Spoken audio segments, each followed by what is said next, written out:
Nous ne devons pas d'abord perdre de vue que c'est depuis 3 ans que notre pays, la République démocratique du Congo, est victime d'une agression de la part du Rwanda qui instrumentalise, c'est-à-dire qui utilise les mouvements appelés M23 et l'AFC.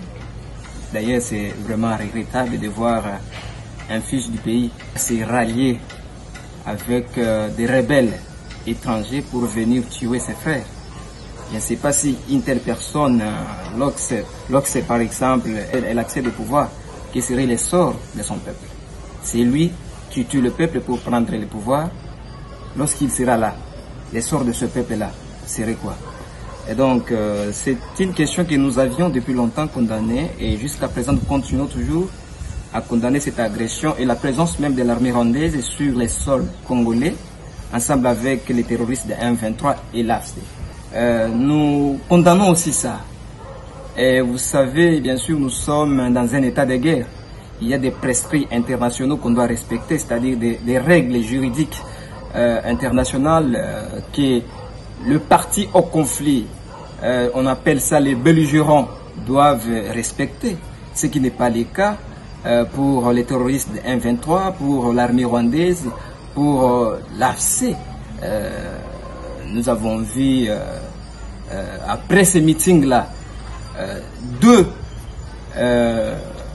terroristes de M23 larguer les bombes sur la population civile. Et ça n'a pas commencé par Bukavu. C'est depuis Bunagana, depuis Goma, jusqu'à Bukavu. Et ça, c'est un crime de guerre. Lorsque vous êtes en guerre, vous ne respectez pas les prescrits internationaux qui réglementent la guerre. C'est crime de guerre. Et donc, ils sont coupables de ces faits-là, du crime de guerre. Et donc, nous appelons la Cour pénale internationale de poursuivre les auteurs de ces crimes de guerre afin que la justice soit faite au nom du peuple congolais et au nom du peuple du monde entier. D'abord, je vais vous dire la vérité, les autorités du pays restent déterminées pour trouver une solution à tout ce qui se passe sur notre territoire, à l'est du pays, Goma et Bukavu, et dans d'autres parties du pays qui seraient victimes de cette situation. Récemment, nous avions participé à une réunion organisée par le président de la République et moi je lui donne raison.